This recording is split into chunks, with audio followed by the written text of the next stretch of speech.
Se você pudesse dar uma síntese do que foi a reunião, não, mais do que foi a decisão hoje, só para todo mundo entender, ficou definido que o fiel torcedor vai votar, porque não houve objeção.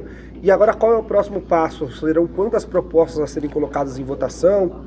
Quais são os próximos passos? Quando vão ser essas votações? Se o senhor explicasse para a gente, por favor.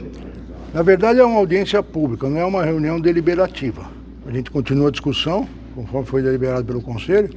O que a gente sugeriu para a comissão é que nenhuma das pessoas inscritas, ninguém que participou das audiências públicas, e também não há nenhuma proposta até hoje formal de que o fiel torcedor ou a nova categoria sócio-eleitor, o sócio de futebol, não vote. Então ninguém propôs disso formalmente. O que a gente deliberou, o que a gente entendeu de todo o debate que está acontecendo, de todas as propostas que vieram, já faz mais de ano e meio que a gente está debatendo isso, é que ninguém propôs ser contrário à votação do fiel torcedor para que as pessoas possam entender mais fácil. Então a gente fez um apelo à comissão, que a hora que redigiu o texto final, foque somente como vai se dar isso, qual o prazo de associado no fiel torcedor, se vai retroagir, aqueles que estão adimplentes há mais de 3, 4 anos, para tentar equiparar com a questão do associado no clube hoje, se vai pagar a taxa de manutenção para reverter uma parte para o clube, outra parte para o futebol,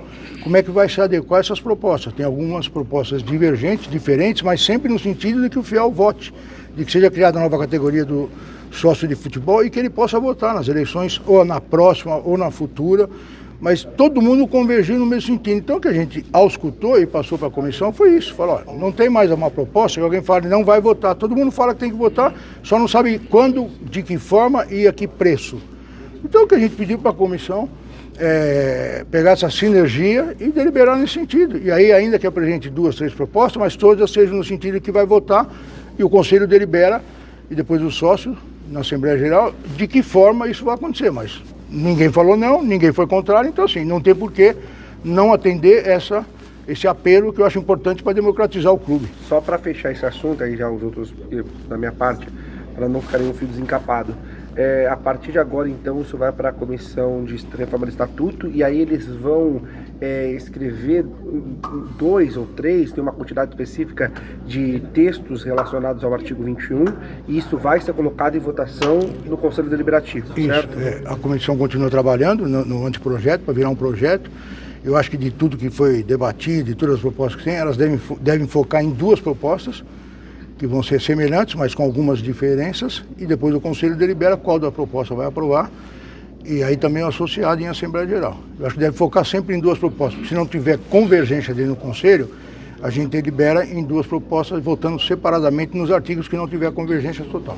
Presidente, houve muitos temas debatidos hoje que praticamente chegou a um consenso, né, dentre os oradores, principalmente sobre a necessidade de haver o voto, né, e também sobre a retroatividade de uma certa forma, né, mas um ponto que não foi exatamente consenso, que houve algumas divergências, foi sobre a necessidade de uma taxa para esse pagamento, né, muitos defenderam ali que apenas a mensalidade do fiel torcedor, por exemplo, fosse suficiente. O senhor já fez uma ponderação sobre isso durante a audiência, mas eu queria uma análise um pouco mais detalhada sobre a importância que o senhor enxerga de haver, eventualmente, essa taxa para o projeto como um todo e também para o clube social, para a instituição. É importante a gente deixar claro que existem 2 programas. Uma coisa é o associado do clube, que paga a sua mensalidade para poder frequentar o clube. Outra coisa é o associado do programa Fiel Torcedor, que paga para poder comprar ingresso, já pagava uma taxa que é para poder ter acesso àquele aplicativo SCCP, Universo Corinthians, lá, Universo SCCP. Então são coisas distintas. O associado do Corinthians, ele não tem direito a comprar ingresso para os jogos. Se ele quiser, ele tem que se filiar no programa Fiel Torcedor. Então a gente tem que deixar isso muito claro e separado. Então assim, hoje a gente sabe que muitas pessoas entendem que não, mas a gente que acompanha os números no dia a dia sabe que o clube social ainda paga a conta do futebol. Toda a estrutura financeira, toda a estrutura jurídica, todos os casos de ações que o clube recebe por conta do futebol, quem paga é o clube social. Então acho que é importante sim o fiel participar, decidir quem é o próximo presidente, quem vão ser os presidentes. Acho que tem não dá para a gente se limitar ao eleitorado do Parque São Jorge, que tem 3.500 pessoas, variando até 4.000 pessoas, para decidir quem é o próximo presidente do nosso clube, da nossa nação corintiana, que tem mais de 35 milhões de pessoas aficionadas pelo Corinthians, maior que muitos países, restringir esse eleitorado a 3 mil pessoas, mas também não é justo que o clube fique abandonado para aqueles que sempre frequentaram, sempre ajudaram o Corinthians, e o Corinthians só existe por conta do Corinthians Parque São Jorge, que iniciou tudo. Então acho que uma contribuição financeira é importante e a gente talvez no futuro, talvez não seja nem tão longo, faça a cisão. Mas é importante esse pagamento para poder votar para presidente. Como o fiel paga para ir aos jogos, para ter acesso ao universo SCCP e o associado também não tem esse direito automático, eu acho que essa contrapartida é legítima, até para que a gente faça realmente as contribuições devidas de um lado e de outro, para que a gente tenha realmente um universo corintiano. Então assim, cada um ajuda onde pode, para o clube também sustentar, e não é só o clube social, não dá aquela impressão de que é para o cara ir na piscina, para o cara fazer seu churrasco lá, mas para a gente manter também as categorias, basquete, futebol de salão, que isso é importante, soma para nossa marca, nosso nome, Corinthians. Ninguém admite ficar sem o futebol de salão vencedor, não é só ter a categoria, é ser vencedor. Nosso futebol feminino, o nosso basquete, são categorias que foram vencedoras, ganhamos mundiais com isso. Então a gente precisa ter essa sustentação, enquanto a gente não arruma patrocinadores, e o corintiano é corintiano em qualquer lugar, ele torce para o Corinthians de qualquer categoria. A gente não pode ter categorias importantes, que já foram mundialmente conhecidas, e vencedoras, sendo descartadas. Eu acho que é importante essa contribuição, que seja a menor possível, mas que seja sustentável para que ambos tenham muito sucesso sempre, não é sazonalmente. Tanto o nosso futebol quanto as outras categorias e o Parque São Jorge. Doutor Romeu, ainda dentro de alguma questão que foi falada dentro da reunião, alguns associados, poucos, mas falaram também sobre isso e foram aplaudidos, foram bem requisitados ali, sobre uma questão de, além do voto do fiel torcedor, a partir de um certo período também, esse fiel torcedor poder se candidatar, poder ter poder político, no sentido de candidatura, cargo. O quanto isso, na sua visão, como presidente do Conselho Deliberativo e também, claro, como um associado, é válido? O quanto esse projeto você vê viabilidade nele? Eu acho assim, é importante a gente ter consciência das coisas. Tem muita gente que fala em audiência pública e joga para a torcida. Quando eu falo joga para a torcida, joga para quem está de fora. Para aqueles que vocês vão atingir com as notícias que vocês dão, importante e relevante também vocês levarem para quem está fora e não pode acompanhar o nosso dia a dia. Mas você votar para quem vai deliberar as coisas internas da associação, é o cara que está no dia a dia. Também não pode ser pessoa que nunca veio, então assim vai, amanhã vem um aventureiro e fala, olha, se eu for presidente eu vou arrumar aí um investidor que vai trazer 3 bilhões de dólares. O cara que não está no dia a dia, não conhece as pessoas, ele se ilude, até porque no momento que a gente está sofrido com grandes problemas administrativos, políticos e financeiros, a pessoa se ilude. Se ele está no dia a dia, ele não entra em conversa mole. Então assim, tem funções e atribuições, até pela formação da associação e pela legislação que ela é obrigada a cumprir, que só quem está no dia a dia, que é associado, que pode decidir. Então, para isso, o cara compra um título, vai lá e decide tudo o que acontece dentro da associação. Romeu, eu queria te perguntar, para falar para a fiel torcida, então a questão agora não é se vai votar, a questão é quando vai votar? Eu acho, para mim está muito claro isso. A gente quando trouxe esse debate agora, porque não tem, e aí eu quero deixar claro, não é um discurso político. É uma questão real. Todo mundo que acompanha as audiências e as propostas escritas, a gente está acompanhando todas. Não tem ninguém que formalmente escreveu não vai votar, não quero que vote, sou contra votar. Não tem conselheiro, não tem associado, não tem ninguém que formalizou essa proposta dentro da tramitação legal, estatutária, que está tramitando o anteprojeto e o projeto. A pessoa pode falar no bastidor, mas formalmente ninguém propôs. Então como é que você vai levar para uma proposta final de projeto uma coisa que não está formalizada? Ninguém propôs que não vote. Então como é que você vai aparecer isso no projeto?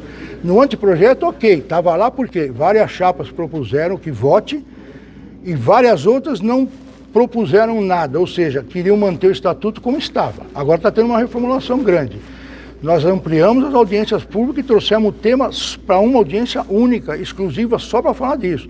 Ninguém se manifestou contra? O que você vai auscultar disso? Que ninguém é contra.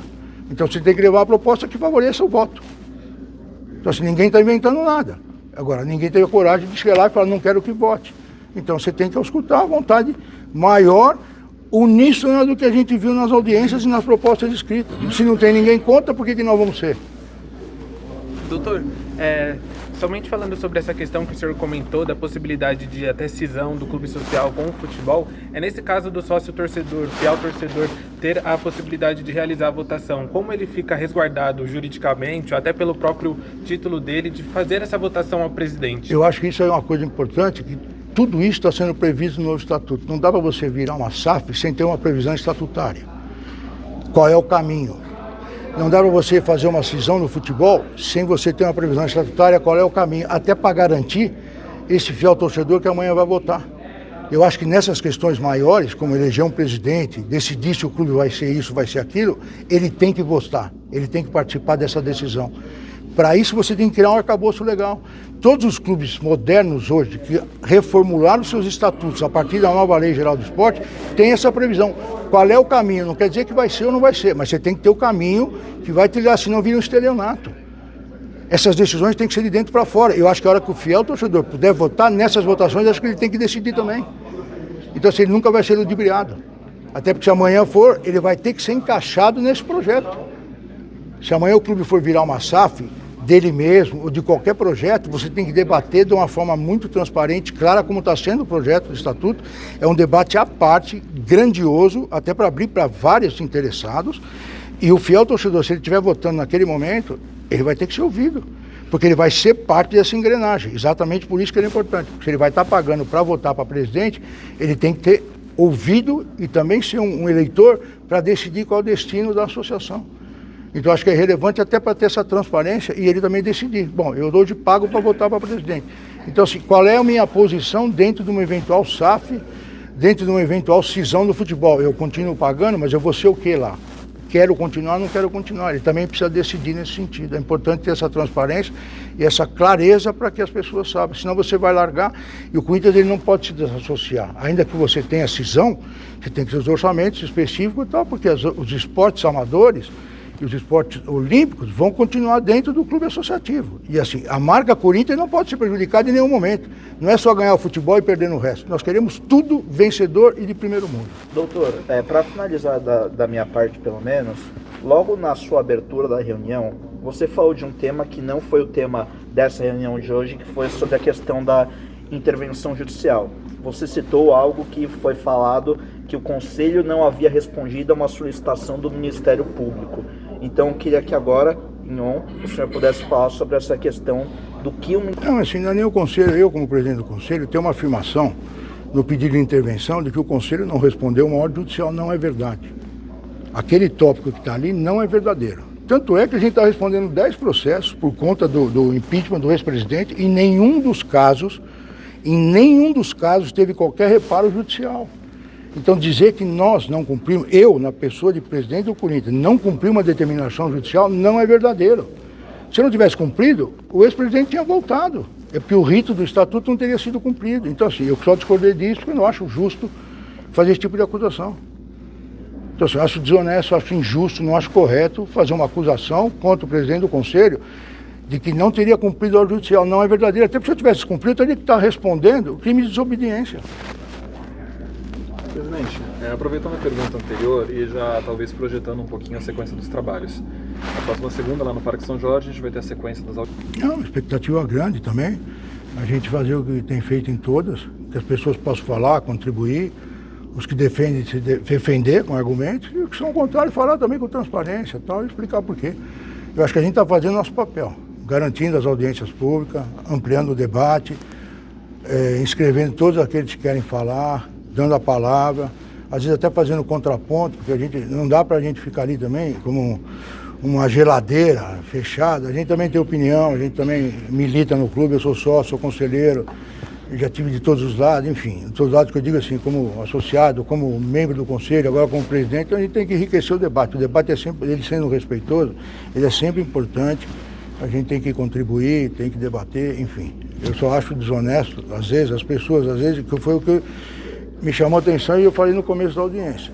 Tem pessoas que vêm aí, participam do debate, a gente abre o debate, a pessoa se inscreve, fala o que quer e depois está mandando o documento, às vezes, para o Ministério Público e pegando o Ministério Público de surpresa, o Ministério Público sem saber o dia a dia, engabelando o Ministério Público, contando narrativas que não são verdadeiras e falando que o clube não tem poderes funcionando. Gente, nós tivemos um presidente que foi deposto de uma infração estatutária. Então, os órgãos de fiscalização funcionando, o conselho funcionando. Então, assim, não é justo a pessoa vir aqui, participar de uma reforma estatutária, contribuir com proposta, falar, debater, discutir e depois ficar mandando documento para o Ministério Público ou narrativas para o Ministério Público dizendo que o Corinthians não funciona as suas instâncias internas. Não é verdade, vocês estão um dia a dia acompanhando. Se não tivesse funcionando, não tinham caçado o presidente, não tinha gente na ética como tem hoje, tem um monte de gente na ética. Se as coisas não funcionam no tempo que a gente espera, paciência, mas é por conta da reforma, por conta do estatuto que engessa. Quando a comissão propôs uma comissão de ética independente, tem muita gente lá dentro que reclama, que acha que não pode ter gente de fora, mas se lá dentro não funciona, os prazos não são aqueles que a gente espera, mas nem sempre os prazos da justiça também são aqueles que o cidadão da sociedade espera. Isso não quer dizer que não está funcionando, que a justiça não é feita. Às vezes demora, mas, como a gente fala, né, o ditado popular, tarda, mas não falha. E lá dentro também as coisas estão funcionando. Então, isso que às vezes eu discordo. Tecla tanto na primeira como na segunda sobre o pedido para exibir essas audiências na Corinthians TV, inclusive o material ele ficou gravado, estava todo disponível para fazer a live. O que falta para que essa audiência seja transmitida? Eu sou muito transparente, eu já falei assim, é evidente que a responsabilidade de autorizar é do presidente da diretoria, mas eu também tenho que ser honesto e falar que muitos conselheiros que falam para vocês que discurso que são a favor da transmissão, depois no bastidor sobe lá no presidente da diretoria e pede para ele não autorizar. Então assim, não dá para pôr a culpa toda no presidente da diretoria, quando tem um monte de gente que publicamente fala que é a favor, mas no bastidor vai lá e fala, não autoriza não. Então a gente tem que ser transparente, a gente não pode enganar mais aqueles que estão nos acompanhando através de vocês. Não dá para enganar mais o corintiano e falar, olha, eu sou a favor, mas a culpa é do presidente, não é só dele. Porque tem cara que vai lá em cima e fala para ele, não deixa transmitir não. Então a gente tem que ser honesto, eu já falei para vocês, o dia que o conselho inteiro fala, transmite aí, não tem quem segura. Então assim, eu sou transparente, eu sou sincericida, às vezes falo até o que não deu para falar na posição de presidente do conselho, mas eu prefiro ser transparente, errar pelo excesso, do que pecar pela omissão. Romeu, para que grupo vai Vão ter ter a o próxima espaço. reunião? Não, fui eu que chamei eles para falar. Lá atrás fui eu que recebi o documento que eles queriam entregar para o clube. Então assim, eu sempre fui transparente, o debate tem que acontecer. Independente se é a favor ou contra, vai acontecer. Eu convidei eles para audiência. Nós temos no estatuto a previsão de que o clube pode se preparar para ser uma SAF. Nós temos no estatuto previsão de que o clube pode se preparar para fazer uma cisão no futebol. Tem proposta de vários conselheiros, então a comissão fez esses arranjos e essas preparações para o estatuto ter isso, até para modernizar o estatuto. Como eu disse para vocês, todos os clubes que modernizaram o estatuto depois da Lei Geral do Esporte, depois de 21 para cá, tem essa previsão. E o Corinthians não pode ser diferente, a comissão previu isso. Então, dentro desse capítulo que vai discutir como o Corinthians pode, como se deve preparar para uma eventual SAF e também para uma cisão do futebol do clube associativo, eu atendi o pedido deles lá atrás que queriam falar para o conselho. Eu falei, vem debater no momento oportuno de discutir a questão da SAF. Então eu os convidei para isso. Todo mundo, pelo regimento interno, tem direito de falar 10 minutos em cada audiência pública. É óbvio que eu vou dar para eles um pouco mais que isso. Se for necessário, dou o dobro de tempo para eles. Eles não vão deixar de explicar o que eles querem explicar por falta de tempo. A gente está completamente aberto para dar o tempo necessário. Se tiver conselheiro com dúvida, vou deixar fazer perguntas. Nós vamos extrapolar todos os tempos que for necessário, mas para esclarecer o assunto, para eles falarem, e depois os conselheiros que quiserem falar também falam. Mas eu vou dar toda a prioridade para eles falarem, sabe? Eles não vão poder sair daqui falando que não tiveram tempo de falar para o conselho, vão falar. Fiquem tranquilos.